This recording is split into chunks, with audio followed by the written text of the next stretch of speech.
In choosing or pursuing your career, be sure that you're doing what you love. You can have an interim place because you're somewhere now, but never lose sight of where you want to go. And you must know the time to move. Some of that came out in the first plenary.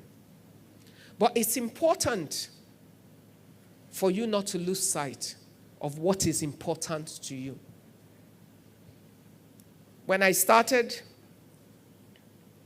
I done youth corps, thought I wanted to work in a bank, was waiting to get a bank job, and 1 week after youth service, the first job I could get was in a furniture company. I went there to kill time. I only lasted 3.5 months. By the end of the 3.5 months, I realized that I actually love the industry, but I hated the value system of that company. And with no care in the world, as a young woman in her 20s, what could I lose? I thought I can do this and do it with the right values. I stepped out and started a manufacturing company. The audacity of it. But on Tuesday, we'll be celebrating 30 years of the Chair Center Group.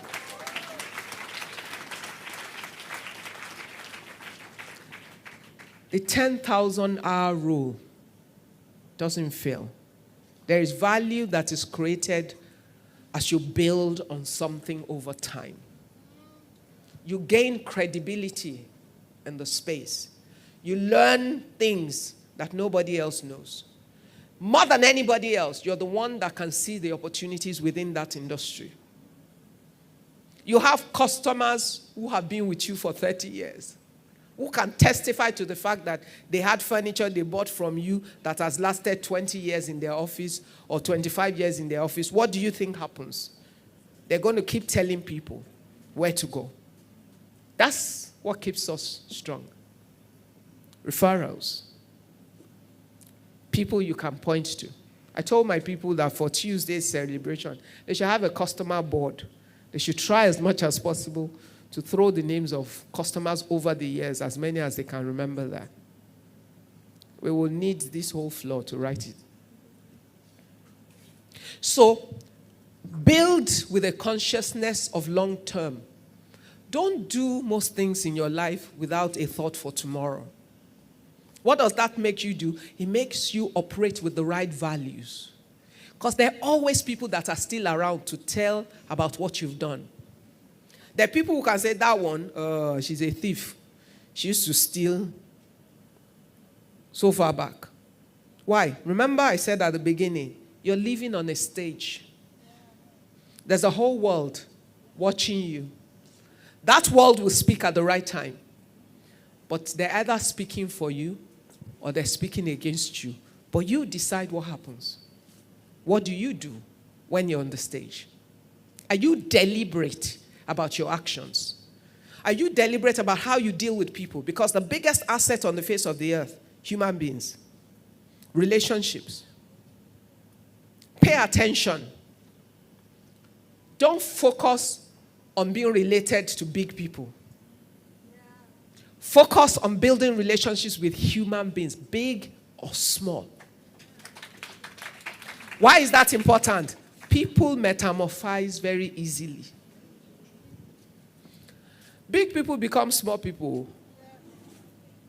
And many small people become big people. Or the children of small people become big people. And if you've treated the father or the parents badly, they will remember to tell their child when you show up at their doorstep to ask for help.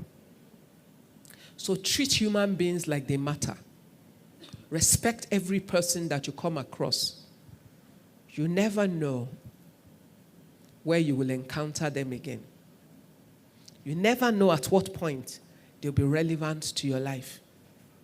Sow the seed of goodness because it matters. It will save you on the, I can't tell you enough stories about the role that relationships and people have played in my life. Everywhere that I sit, somebody spoke my name somewhere. Sometimes I don't know who. But why would they speak? It's about when they encountered you, what did they encounter? Whether concerning business, concerning your career, or look, you work in a place, you deal with a customer, but you deal well. You leave a good legacy of experience with you. That customer goes to another place, and they're talking about needing someone with certain skills and character. And the person says, there's one woman at BOI. The last time I went to BOI, she was so diligent. She was so excellent. She was kind. That's the kind of person I think you should. I don't know if she will leave BOI because, she might like her job there so well. But at least they will try. Perchance you actually want to. But if that person encountered you wrongly too, and then he walks to somewhere and they're saying, we're trying to employ this woman. She's so brilliant, she's so smart, she's so this. She says, who is that person? That must be very interesting. They said, this woman that works at BOI. This is her name. They say, that one. I beg, don't even touch. They say, no, I spoke to her. She's this, she's that. The person says, look, if I tell you what that woman did to me, end of story. You will not be there to defend yourself. But one action in one place per time is speaking in another space per another time. So pay attention to how you deal with people and be deliberate about how you project yourself. Nobody manages your brand like you. You are the primary manager of your brand by your actions, by your words, and by the things you do. Why do you want to wear a blouse that shows all your bust out? It's nice in the bedroom. It's good inside your house between you and your husband.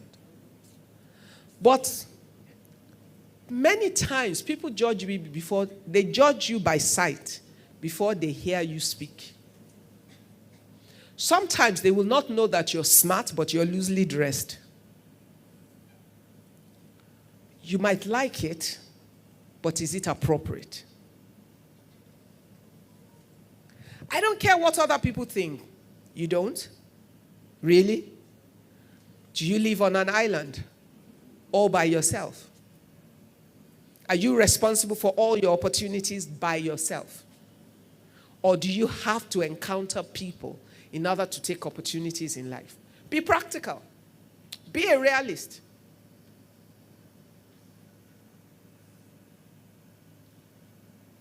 There's total liberty. Nobody is in bondage here. But there is wisdom in being strategic. If I'm in the entertainment industry, fine. That sells in the industry. But if I work in a different industry that has its own rules, and I want to move within that industry, I will find how to be appropriate and to work effectively. Because that which I seek in all cases is in somebody else's hand. Everything you want, somebody else controls it. You must learn how to take it. But you must know how to play to win. Playing to win is about strategically taking the right actions that will lead to the results that you desire. Depending on where you are or what you seek, determine what is appropriate and what works. And make the right decisions for your life. Have a long-term goal, but be happy to move in stages. This is what I want, but this is what I can have now. It's fine, without losing sight of what I really want on the long term.